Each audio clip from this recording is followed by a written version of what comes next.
Patrícia, só para a gente emendar, depois a gente volta um pouquinho para a Firmina, você falou aí fazer o contato com a rede.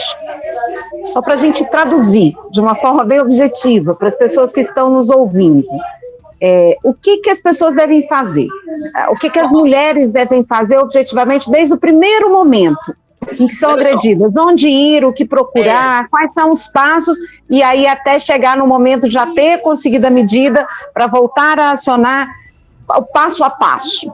Olha só, a primeira coisa que a gente tem que pensar é o seguinte: não é fácil sofrer violência doméstica, não é fácil enxergar essa violência, não é isso? Porque eu não estou falando de um estranho, não é?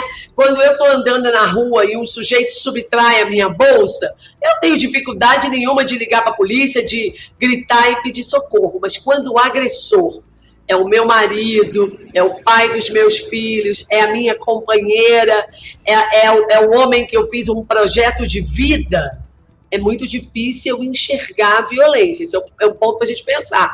Muitas das vezes a gente relativiza, pensa, não, ele está nervoso, ele está passando dificuldade. A gente precisa pensar que esse agressor não é agressor o tempo todo, não é?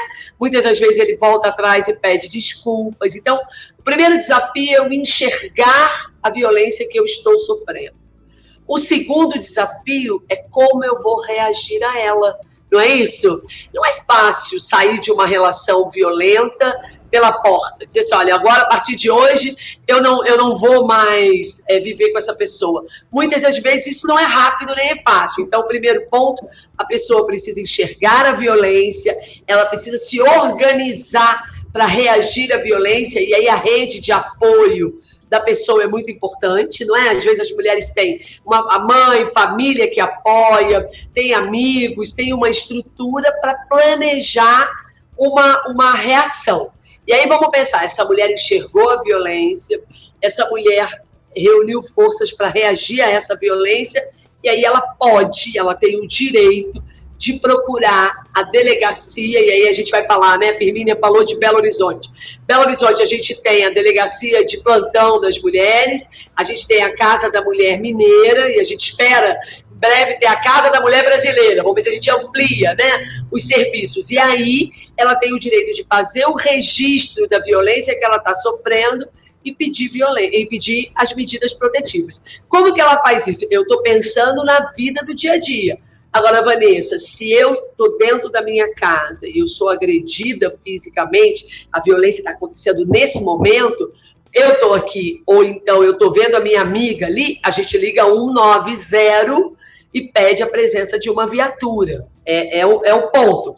O pedir a medida protetiva é um direito e o acesso que a gente faz é via segurança pública. Depois, se você quiser, a gente passa todos os endereços e põe. Aí vamos pensar, a mulher conseguiu superar essas etapas, fez o pedido de medida protetiva que foi deferido. E aí, Carol, vamos pensar no segundo ponto.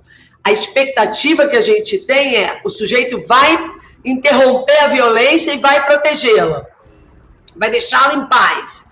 A medida protegeu. Se isso não acontecer, a mulher tem o direito de voltar a fazer um novo registro. O primeiro ponto que a gente tem que pensar é: descumprir medida protetiva é crime. Então, se o sujeito está ali descumprindo, pode acionar a polícia e ele vai ser preso pelo descumprimento. Mas muitas das vezes a gente sabe que a polícia não chega na hora, que demora. E aí o que a mulher pode fazer? Ela pode voltar à delegacia, ela pode procurar o Ministério Público, ela pode procurar a Defensoria Pública Especializada e contar para nós que aquela medida não está tendo o efeito esperado, para que a gente possa, então, reagir. Sabe? Não é simples, esse é um processo que não é rápido, mas a gente precisa dizer que a gente está trabalhando e a gente está à disposição para mudar essa realidade e efetivamente apoiar as mulheres que precisam de nós. Eu acho que a Firmina também pode falar um pouco agora sobre a importância da mobilização do 8M na luta por direitos, por justiça e por avançar na construção de uma sociedade mais justa, né? Não, eu acho que é importante a gente saber esse passo a passo, porque não é as saídas, né, mas as ações individuais, que eu falo assim, né, quem está sofrendo violência tem que procurar mesmo, tem que, né, se preservar, mas também as saídas coletivas, né, a organização coletiva, ela também é muito importante, né, e isso é parte do que os movimentos de mulheres fazem, que é um processo de organizar coletivamente, inclusive para dizer para as mulheres que elas não estão sozinhas, né, de que elas têm um conjunto de outras mulheres e de outros companheiros também, né, que estão ali e que entende, né, que a violência existe, que ela é real, que ela existe com aquela pessoa, e que a saída também pode ser coletiva para todas as mulheres, né? Essa é uma parte do papel dos movimentos de organização, como eu estava dizendo antes da internet dar um pico aqui, da organização e também da própria discussão de pautar a melhoria de vida das mulheres. E aí em todos os aspectos da violência, né? Seja a violência física, a psicológica, a patrimonial, a violência de Estado, né?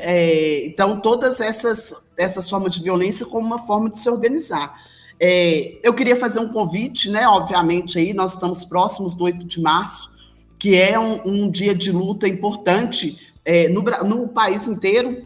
Belo Horizonte também tem um histórico, né, como a Carol disse, de atos do 8 de março grandes, né, importantes na cidade, e nós vamos fazer o ato esse ano no próprio dia 8, que dá um domingo, com concentração 9h30 da manhã na Praça Raul Soares, que é uma forma também de dizer para a cidade, né, que nós, mulheres, e nós, homens, que estamos aqui, né, lutando pela vida das mulheres, entendendo, né, que a discussão da violência ela não é só casual, né, ela não é só porque os homens são ruins, mas também é porque tem uma sociedade que se mantém com a violência contra a mulher, né, uma sociedade que se mantém com o machismo.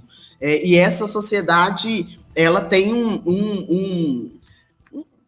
um processo, né, de manutenção disso, e que o ato do 8 de março também é uma resposta contra, uma resposta para dizer que nós existimos, né, que nós resistimos, mas que também nós queremos mudanças reais, né? Não dá para a gente ignorar todos os casos de feminicídio que aparecem na mídia, todos os casos de feminicídio que acontecem que também não aparecem na mídia, os que não são notificados, né, e que acontecem também, e também não dá para a gente ignorar que tanto mulheres quanto meninas, né, a gente viu o caso aí do desembargador aqui do TJ, que foi um escândalo, né, que mostra como que mulheres e meninas do país estão desprotegidas, né, e como que isso se reverbera no cotidiano de todas as mulheres no país.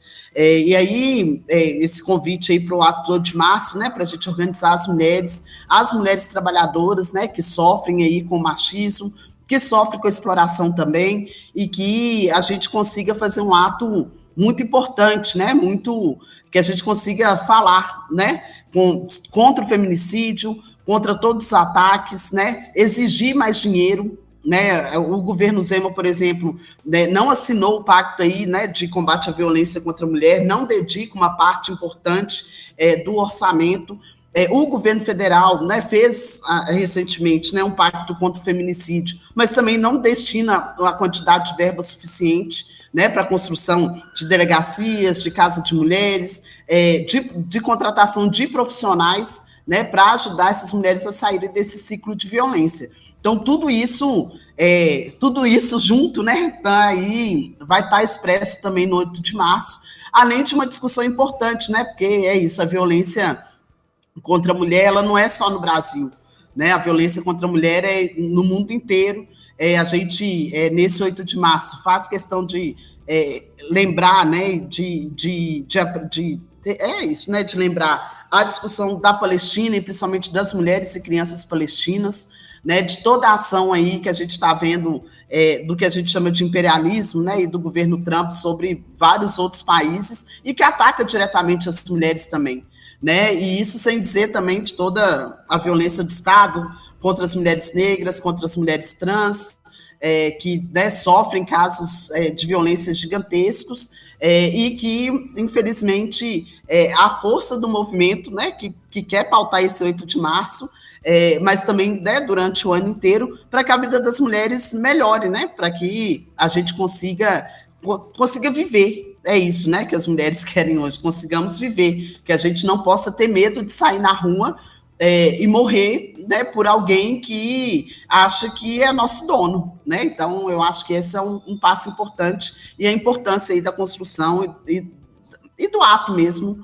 do 8 de março. Isso, eu acho importante destacar o lugar, mais recentemente, que o debate também sobre o lugar dos homens nesse processo de luta contra a violência contra as mulheres, né, de violência contra as mulheres.